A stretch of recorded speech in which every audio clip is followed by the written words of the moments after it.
সমাধান ভালোবাসা কি বলবেন এত মানুষের যে না আমি আগেই বলেছিলাম যে হাবড়া আমার কাছে প্রাণ, হাবড়া আমার কাছে হৃদপিণ্ড, হাবড়া আমার কাছে স্পন্দন, হাবড়া আমার কাছে ভালোবাসা, হাবড়া আমার কাছে সমস্ত কিছু। হাবড়া নিয়ে আমার যত আনন্দ আমরা হাবড়াকে নিই। হাবড়ার মানুষকে দেখলেন তো আজকে, হাবড়ার মানুষ জবাব দেবে বলে প্রস্তুত হয়েছে। আজকে শুধু ট্রেড ইউনিয়ন করছে, আজকে ট্রেড ইউনিয়ন আমাদের যে ট্রেড ইউনিয়ন আছে শাখা সংগঠনের তাদের মিছিল আজকে, এরপরে যুব করবে, ছাত্র করবে, তারপরে 26 তারিখে মাদার করবে, মাদার অর্গানাইজেশন করবে। নির্বাচন ঘোষণার পরে এত বড় মিছিল দেখা যায়নি এই তো আপনি দেখলেন, শুধু প্রথম দিন ট্রায়াল দেখলেন, শুধু এটা টেলার এরপরে অরিজিনাল তো দেখতে পাবে যে কি হবে মিছিল। মানুষের স্বতঃস্ফূর্ততা, মানুষের আনন্দ, মানুষের ভালোবাসা উজাড় করে দিয়েছে আমাকে।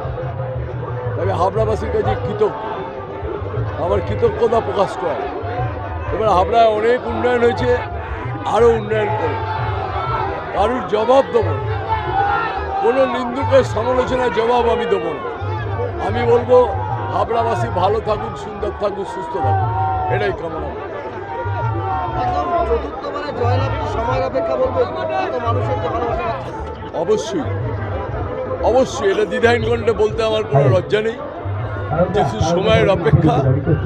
ভোট হবে 29 তারিখ, 4 তারিখে কাউন্টিং হবে, সময়ের অপেক্ষা জেতা, আর কিছু না। ভোটটা কি উন্নয়নের নিরিখে হবে মনে করছেন?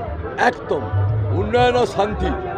হাবড়ায় শান্তির বাতাবরণ তৈরি হয়েছে, আর হাবড়ায় ব্যাপক উন্নয়ন হয়েছে, আরও উন্নয়ন হাবড়ায় করব। ভবিষ্যতে উন্নয়নের জন্য ব্যাপক উন্নয়ন, হাবড়াকে একটা মডার্ন শহরে পরিণত করব, মডার্ন সিটিতে পরিণত করব, এটাই আমার জীবনের ইচ্ছা। একাধারে মমতা বন্দ্যোপাধ্যায় আশীর্বাদ যেমন রয়েছে, আর অফুরন্ত ভালোবাসা, অফুরন্ত স্নেহ রয়েছে যার আমাদের যুব নেতা অভিষেক বন্দ্যোপাধ্যায়। এই নিয়ে আমার পথ চলা।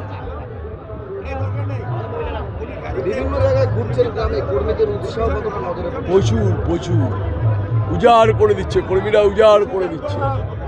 কর্মীদের কোথায় রাখবো আমি জানি না, তাদের ভালোবাসা, প্রাণভর ভালোবাসা তাদের মাথায় রাখার দায়িত্ব। মাথায় কর্মীরা আমার মাথায় থাকবে, তাদের মাথায় নিয়ে আমি চলবো ভবিষ্যতে। প্রতিদ্বন্দ্বী হিসাবে কোনো দলকে দেখছেন নাকি কোনো প্রতিদ্বন্দ্বিতা নেই মনে করছেন? তৃণমূল কংগ্রেসের প্রতিদ্বন্দ্বী এবারে বাংলায় কেউ নেই। যত রাজনৈতিক দলই যত মিছিল করুক, বড় মিটিং করুক, জেনে রেখে দিন, তৃণমূল কংগ্রেসের প্রতিদ্বন্দ্বী কেউ নেই। এবছর তৃণমূল কংগ্রেসের একদম রূপরেখা হচ্ছে 2011-র মতো। 2011-য় যেভাবে তৃণমূল কংগ্রেস জিতে এসেছিল, বিপুল সংখ্যক মানুষ উজাড় করে ভোট দিয়েছিল। আপনার গণদেবতাদের আমার প্রণাম রইল, যারা ভোট দেবে তাদের প্রণাম রইল, অনেক শুভেচ্ছা রইল, বয়স্কদের অনেক প্রণাম রইল। ভালো থাকবেন, সুন্দর থাকবেন, সুস্থ থাকবেন কর্মীদের।